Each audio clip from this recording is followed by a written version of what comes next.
Leading off starts right now, brought to you by BetMGM, right here on Fantasy Pros. I am the Welsh, Chris Welsh. Thank you guys for hanging out and checking out leading off today and joining me on the show, the live stream, the podcast, is the one, the only Casey Bubba BDentric on Twitter. My man, Casey Bubba, what's up, brother?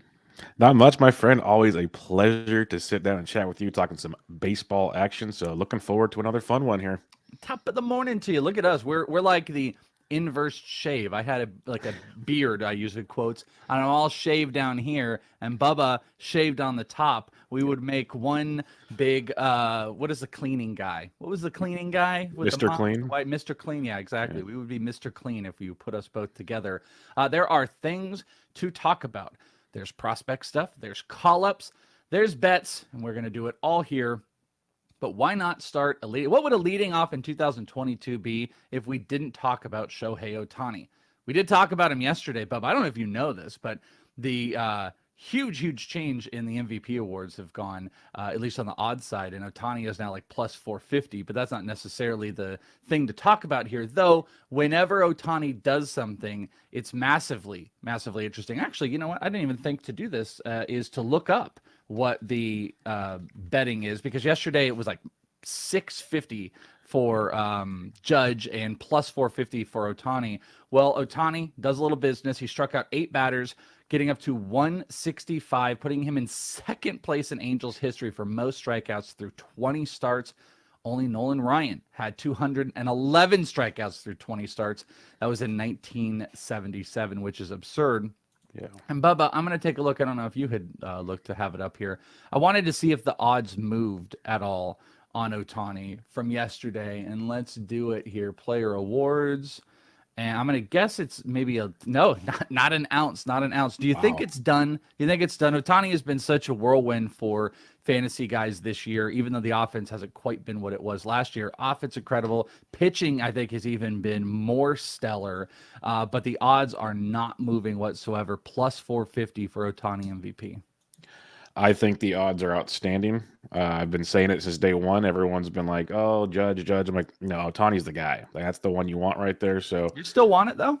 I do. I think it's either they give him the Cy Young or they give him the MVP or they give him both. Like, you can't ignore what he's doing. It's ridiculous. No one else in baseball can pitch an amazing game and hit a home run in the same game. It just doesn't happen. Yeah, I mean, I want to make the bet, but I got to. I don't know if it's a bet I would make right now because I think there's a conspire against. I just don't think it's going to happen with where Judge is going. But it just sparks the conversation after striking out another 8 batters. Player props have been really great for him. Otani, when it's all said and done, we're going to look at some ridiculously stupid numbers. The Yankees lost 4-0 to the Rays and are now 8-14 since the All-Star break. Bubba. Are the Yankees in trouble at all? Are they going to be reeling a little bit?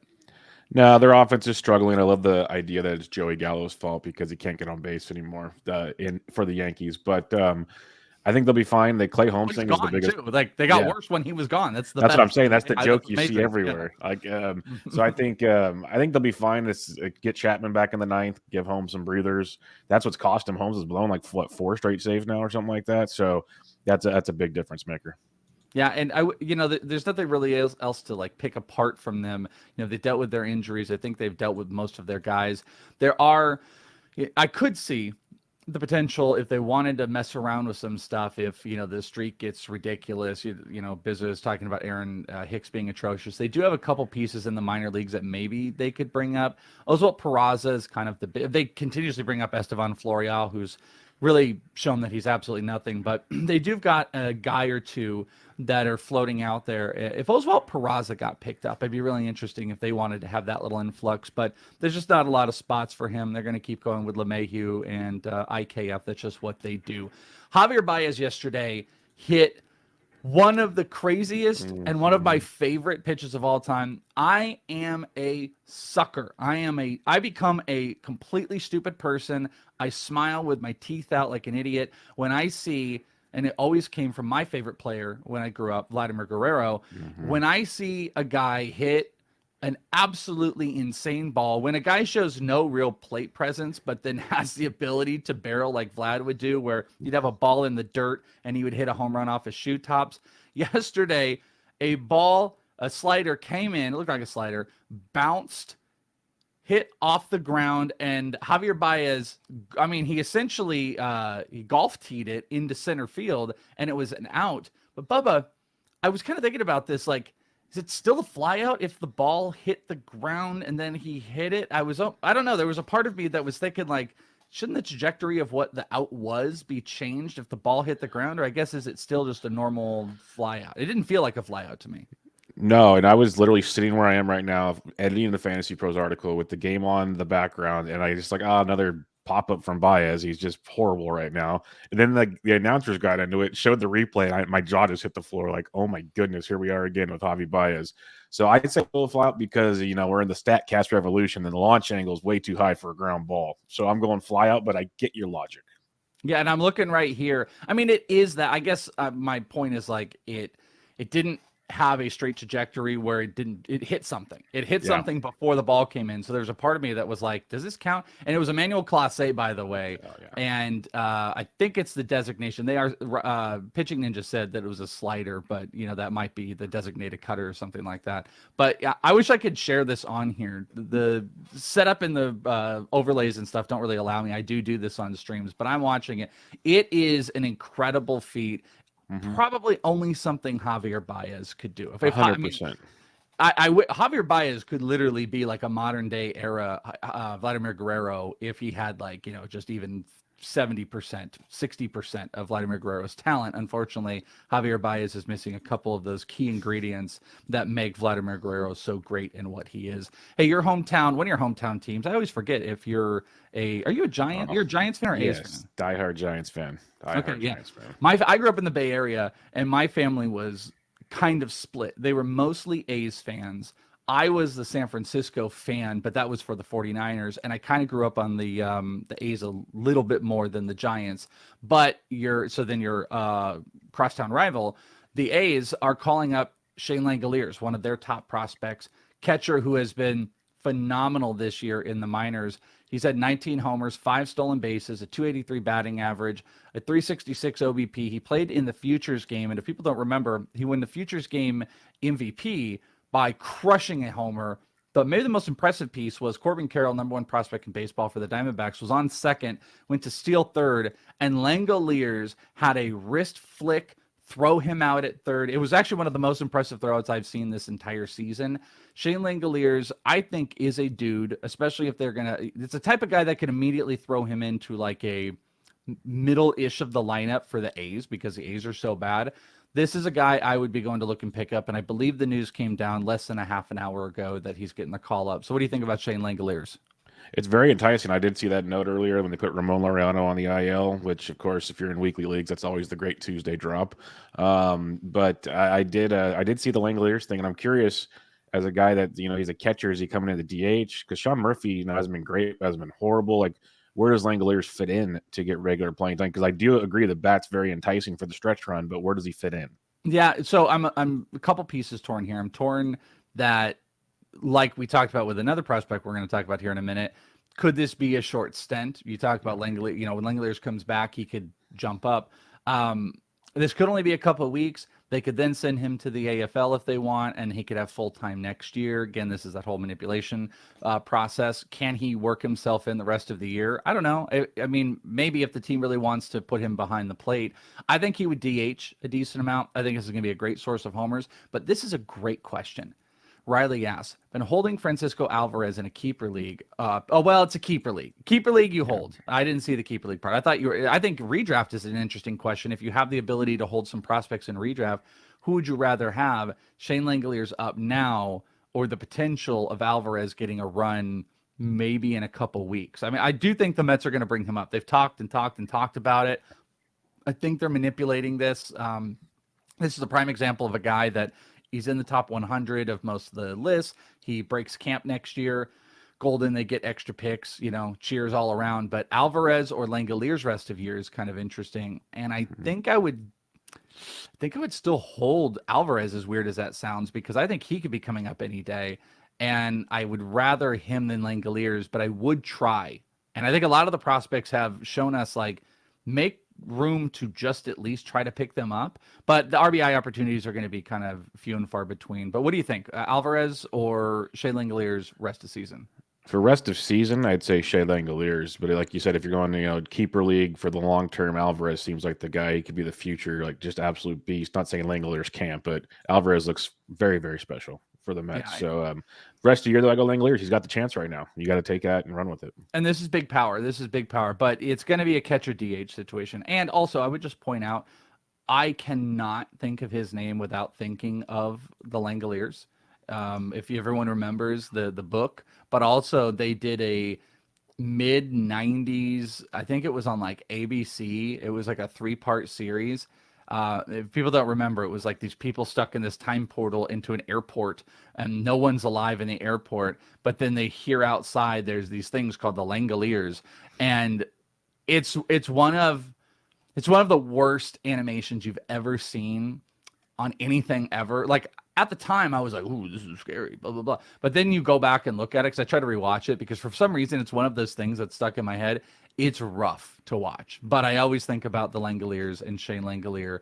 But no one would probably get that reference if I photoshopped the Langolier on top of his head, Bubba. Do you remember that? No, I have no idea what you're talking about. You don't remember the Langoliers? Maybe if I saw it, it's not ringing a bell right now. And we're the same age, so it's not like you can't pull the whole, like... Thank you, Dr. Glenn. I think it was called the Langoliers. Maybe it was like, I don't know, maybe it had a different name or something. But those things were gone. There were these big balls with razor teeth, and they would just like eat everything up, and they were eating the whole world filled up and these people stuck in an airport. It was a great premise. I bet if I saw it, I'd make more sense.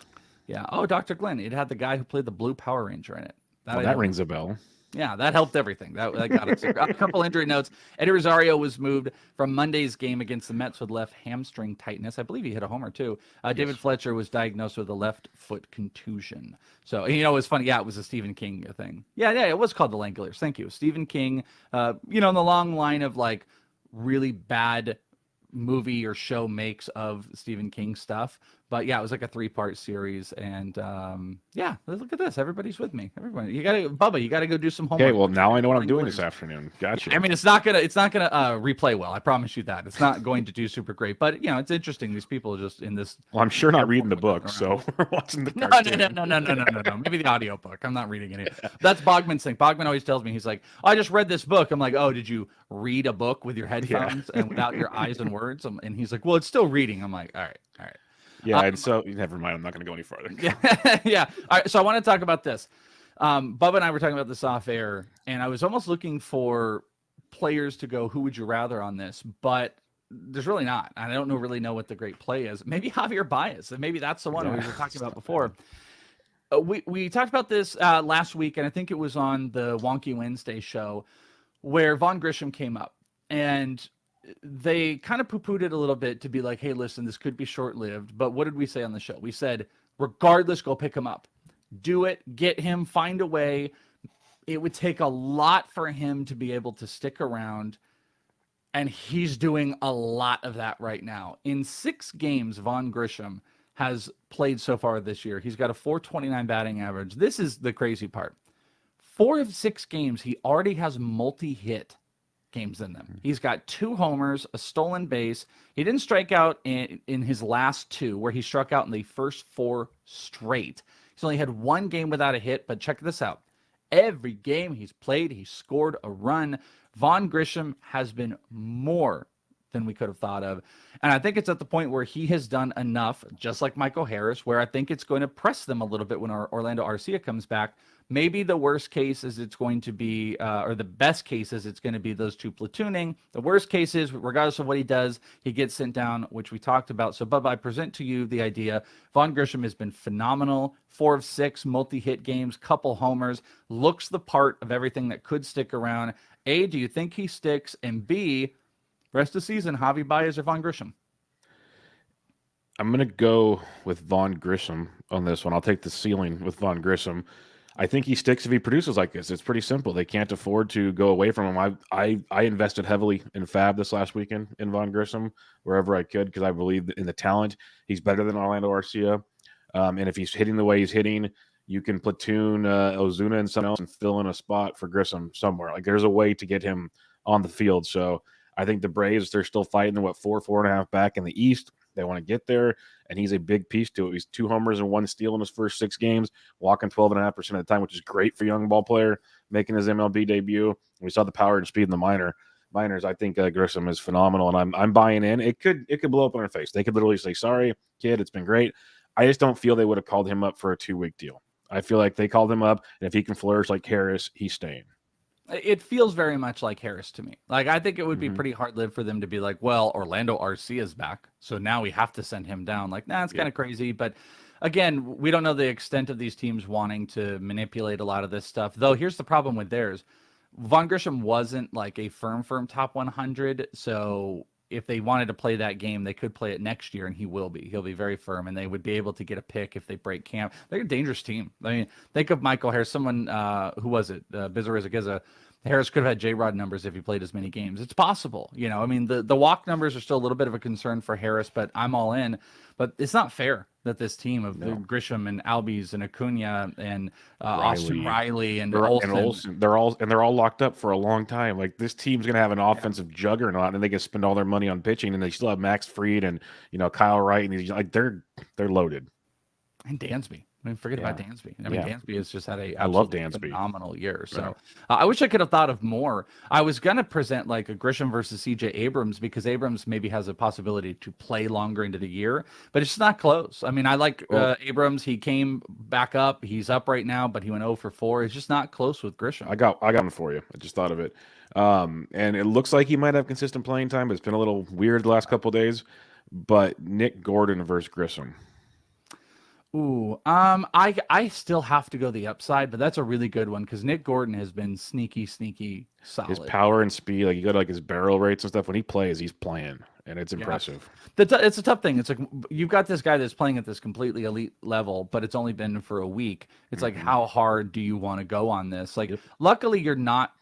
Yours, though, you might be dealing with a literal, like, I have to choose between Nick Gordon and Vaughn Grisham, and that might be a rest of season. So I could see if someone just said, okay, blah, blah, blah. But I think at this point, you got to go off of, like, he might be here for the rest of the way. They're trying to play for something, and he's a big spark plug. Now, if Albies is back and everything, where are they going to put him in the lineup? Maybe put him in the outfield. Get him out in the outfield to get some flexibility out there. Agree. So Vaughn Grisham, make sure you hold, make sure you rock. This is a wild stat. One of the wildest we've seen all year that Wonky put up. This is from Rylan Dominguez on Twitter. And I wish I had this type of time to do this stuff. But it says, if every game in MLB this year was played in Williamsport, which is the site for the Little League World Series, this would be what the home run leaderboard would be. Are you looking at it, Bubba? Yes, I am. It's impressive. You are looking at it. I was going to quiz you on what the names would be. The number 1 is not Aaron Judge. The number 2 is not Aaron Judge. 3, nope. 4, nope. Number 5 on the home run leaderboard, if everybody played in Williamsport, would be Aaron Judge with a brisk little 140 homers if they played there. This is quite the list, by the way. It's amazing that he's not at the top. He's number 5 on this. So I thought that was crazy. Number 4, Jake Cronenworth. So I mean, this is actually a really interesting experiment. When you talk about doubles being potential indicators of like future power, you can see some guys that have got some of that doubles power that in the Little League World Series it's rocking out. Cronenworth would be number 4 with 141 Little League home runs. Corey Seager number 3 with 150. Freddie Freeman with 155 Little League home runs, and number 1, you guys would have never guessed it, Marcus Semien with 157 Little League home runs would be out there. Bubba, I've been sitting on this a little bit. I was thinking, First Pitch Arizona is coming out here in a couple months. For all you baseball people, it's a chance if you've ever wanted to. I mean, I'm giving them a plug. I'm not a part of any of it. They don't even invite me to it or anything like that. But I'm out here in Arizona. But if you wanted to like learn in some of the breakout stuff, you wanted to meet all your favorite analysts, you wanted to hang out, watch games with them during the AFL, it's a cool place to go. A lot of people come out here, and I hang out with everybody when we do it. I was thinking about contacting one of the stadiums here and seeing if I could get together a little scrimmage game for everybody, but how fun would it be if we could get like a little League home run derby at one of the ballparks with a bunch of the analysts? That'd be amazing, because I used to do that when I was in Little League. After practice, we'd play home run derby, so it'd be even better now. We've talked about doing wiffle ball, and when we stayed in Mesa last year, there's a gigantic grass area outside the stadium, and so we talked about doing like a wiffle ball like mini tournament, which I think would be hilarious out there. Like tall 7-foot Sporer out there trying to sidewind it and stuff. Who doesn't want Fantasy Pros to put that on me? Hire me for that. Yeah, sponsor us. Let's go. Oh, we'll play it. Wouldn't that be great during there? We'll have it like as a 3-part video series or something like that. If you guys think I'm entertaining now, just wait till you have to see me run around the bases. That's where it gets real. Oh, yeah. We get Bogman out here, get Bogman catching. I think it'd be phenomenal. See who passes out first, me or Bogman. That'd be great. I'll drop some bombs. I did a BP for the Diamondbacks a couple years ago for media on one of their backfields. I was the only one that almost hit a home run. I hit the wall on the back on their, and it was on a pitching machine. I got very close, but I also, it was a heart to heart of seeing the photos of myself after. So it was very depressing. I remember that now. It was a very rough time for me. And I immediately started working out after, and I lost a bunch of weight because I was like, this isn't great. When they say a picture's worth 1,000 words, it's so true. Yeah. You just don't want it to be 1,000 pounds for sure. Let's go over to some stat heroes for Monday. Ian Happ, 2 for 3, 2 homers, 2 RBI, a couple runs. Thank you very much. Kerry Carpenter. Kerry Carpenter is such a freaking monster in the minor leagues this year. Comes up, continues to hit 3 for 4 with a homer and RBI. That's another guy. If he's sitting out there, you should go and pick up Kerry Carpenter and put him on your CIs if you can. Andres Jimenez, he had a homer with 3 RBI, continues to rock. 3 RBI with a stolen base for Dansby. Nelson Cruz, a bomb. Ronald Acuna, 3 for 5, 3 RBI. Been a little bit slow lately. Jeff McNeil was a perfect 4 for 4. Christian Walker was only 1 for 1 with a homer because he walked 3 times. Mountcastle had a homer. Mike Mayer from the grave, and Travis d'Arnaud with a homer, 3 RBI. Are you, I don't know how much you've dug in. Are you a speculative ad on Kerry Carpenter for the rest of Honestly, I feel bad. It's the first time I've heard of Kerry Carpenter. So, okay. He's not a singer. He wasn't one of the Carpenters or anything like that. Yeah, I literally just wrote down on a piece of paper next to me to go look into Kerry Carpenter. Yeah, so Kerry Carpenter in the minors this year had 30 homers. He had 30 homers, hitting .313 and over 1,000 OPS. Little bit older, 24 years old, and I want to say, I got to confirm this. I want to say he was hitting at like he was at AA where he needed to get out of there, and he hit 22 of his 30 homers in AA. But the move up to AAA, he more than dominated. He had a couple stolen bases. He hit higher than AA. He had 8 homers in 34 games. The bat is there. The power is real. The pitch recognition is a question if he's going to be able to like see major league pitches and how they're going to adjust to him. But right now he's doing a little bit of business, and he's got his bomb in 267. That just might be a really cheap guy that people can take a look at. What do you think about Jim's McSorley? Yeah, I was wondering about that. Over Nolan Gorman. I think Nolan Gorman at redraft is totally turnstile. You could turn him out, sure. I would probably turn him out for Chandeliers, to be honest with you at this point. But 100%. I would take that gamble. I would do it for what about Emmanuel Rivera? I'm a fan of his. You know what? It's so funny. Bogman and I last night, we were just doing something not live, and I was talking about it, and he gets so mad about it because for some reason he thought like we should have got something more for Luke Weaver. And I was like, this is a great trade. Like, Emmanuel Rivera is an infielder. The Diamondbacks' third base has been embarrassing this year, putting out Sergio Alcantara. That Emmanuel Rivera makes some contact. I don't think he's special necessarily in any way, but he's having a good little go with the Diamondbacks. There's another guy. I would, you know what, dude? I think I would go Emmanuel Rivera. I think he has a chance to stick all year long there. Where just think about this. If I would have said this at the beginning of the year, Kerry Carpenter is prioritized for the Tigers over Spencer Torkelson at this point. That's wild. That's a wild thing to think about, and it makes me kind of sad. The positive pitcher, Sandy Alcantara, 7-7, a 7-7, a good drink and a good stat line. 7 innings, 7 strikeouts, and there's I get a lot of people hitting me up about like, isn't there this reason for this guy to be Cy Young and this guy Cy Young? It's like, well, Sandy Alcantara does this every single game. This is why it's going to be the NL. It's not going to go into anyone else. Aaron Savale went 6, struck out 10. Jose Urquidy struck out 4 over 7 2/3. Cueto, 8 innings, 3 strikeouts, and Urias 5 with 6 strikeouts. Cueto has been phenomenal. What a phenomenal pickup. I don't think he's given up like 3 earned runs this entire season, Bubba. Yeah, he's been impressive. I'm like waiting for the other shoe to drop every time he takes the mound, and he just continue. And it's good competition a lot too. Like he's not just facing scrubs every time. It's impressive. Yeah, just one of those guys. It's like that old like Livan Hernandez and those guys that just they really understand the art of pitching, and then they could manage that and they could manage their careers in that way and not worry about the stuff. Stat zeros, Steven Duger, your guy, 0 for 4, 4 strikeouts, a bunch of 0 for 3s with 3 strikeouts. Patrick Wisdom, Andrew Velasquez, Miguel Cabrera, Nolan Jones, and Chris Morel. On the pitcher side, Madison Bumgarner sucks, 6 earned runs, 6 strikeouts. Yusei Kikuchi gave up 3 earned runs, 6 total runs, couldn't get to the 4th. Mike Minor got lit up. I was targeting against him yesterday, 4 earned runs. Carlos Carrasco only went 2 innings, so that not great. And Chris Bubich, 4 earned runs over on 5 2/3. Friendos, it is home run board time, and would you look at this? We have an updated home run board. There you go. The leader of the pack, Hi Cubby, who took Eddie Rosario yesterday. What a call. Wow, the Stones. What a call. 43 is the number, taking the current lead. D. Blum, hot on his tail, had Matt Olson yesterday at 42.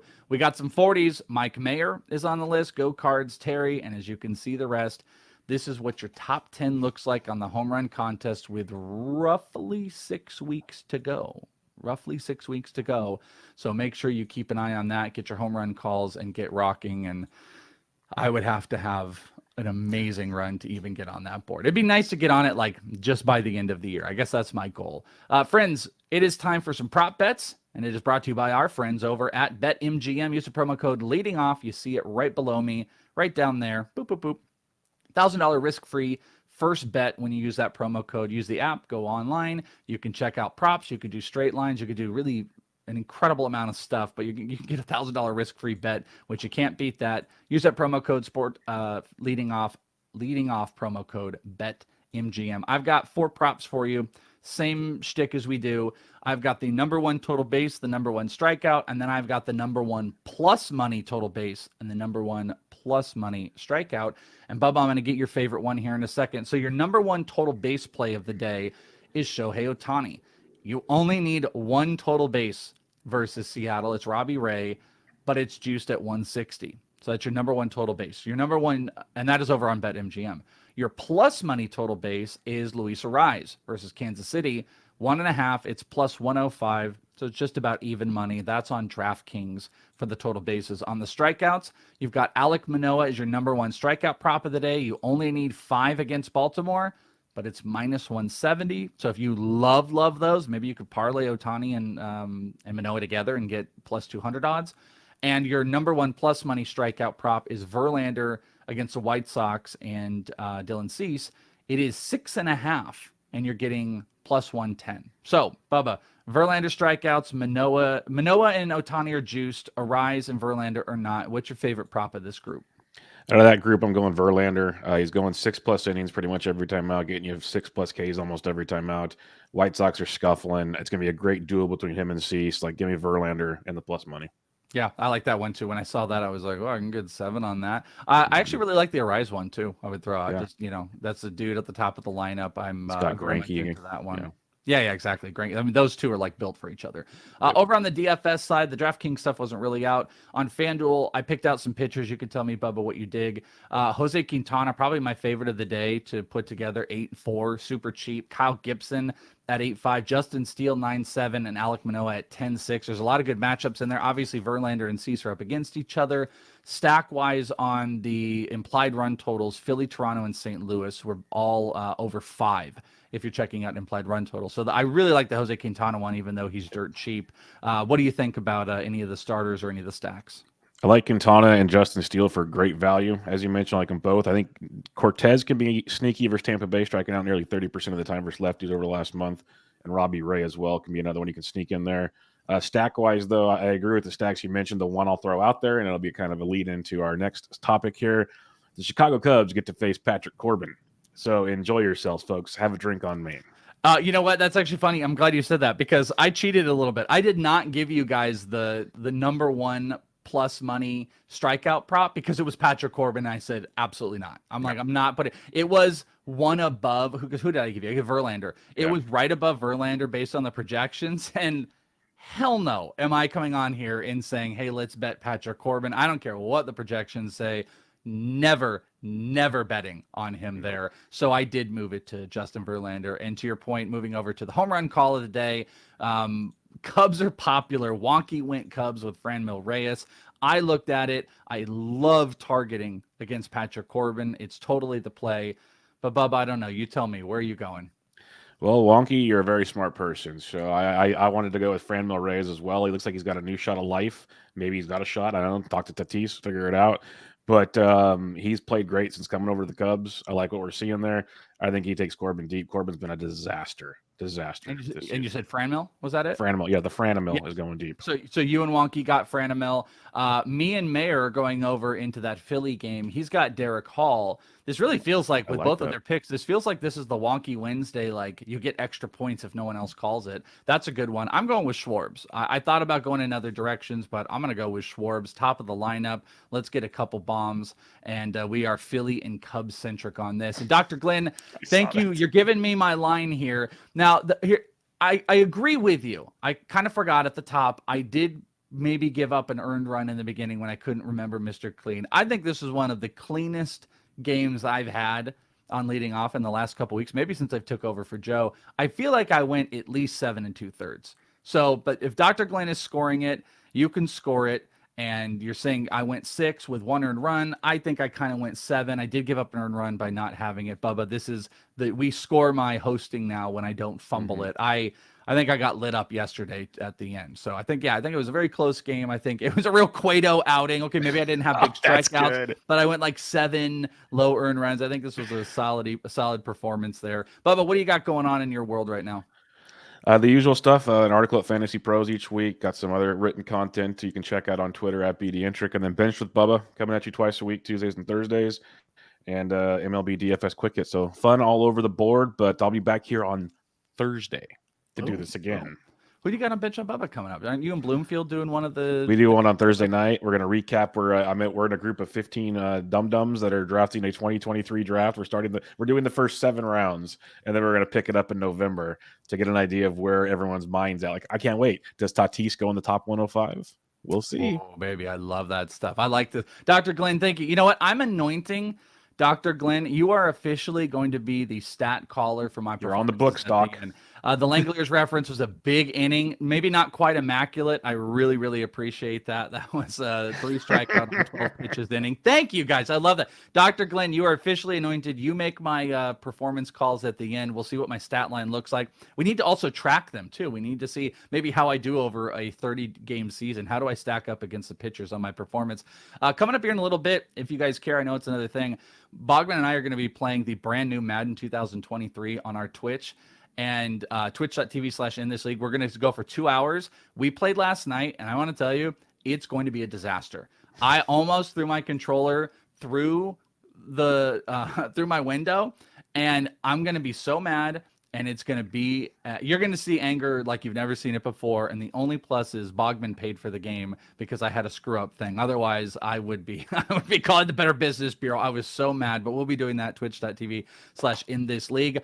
Friends, hang around for tomorrow. We got Wonky Wednesday. It's always the best. Maybe the crown will be back. That's it for us. Thank you for everybody hanging out and the stat lines. For Bubba, I'm Welsh. We're out of here.